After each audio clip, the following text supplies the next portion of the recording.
9 मई को पुलिस की गाड़ियां जलाने का केस, 8 पीटीआई कारकुन इश्तेहारी करार। इंसदाद दहशतगर्दी अदालत लाहौर ने पीटीआई कारकुनान के दायमी वारंट गिरफ्तारी जारी कर दिए। मुलजिम तैयब मजीद, इनामुल हक, अहमद, अब्दुल्ला, वसीम, हमजा, अमीर गुल, तलाल इश्तेहारी करार। थाना सरवर रोड पुलिस की दरख्वास्त पर अदालत ने कार्रवाई की। इंसदाद दहशतगर्दी अदालत के जज मंजर अली गुल ने फैसला सुनाया। मोहम्मद अशफाक हमारे साथ मौजूद हैं। अशफाक, क्या डिटेल्स हैं?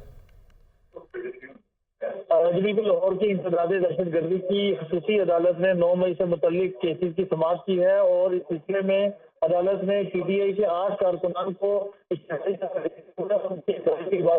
जारी कर दी।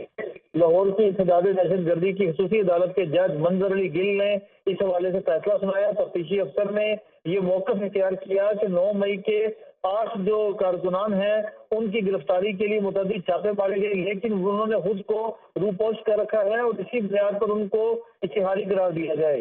अदालत ने तफ्तीशी अफसर की दरख्वास्त मंजूर करते हुए मुलजिम तैयब मजीद, इनामुल हक, अहमद, अब्दुल्ला, वसीम, हमजा, अमीर गुल और तलाल को इश्तिहारी करार देते हुए इस हवाले से ये अहकाम जारी किए हैं कि इनके दायमी वारंट भी जारी कर दिए गए हैं।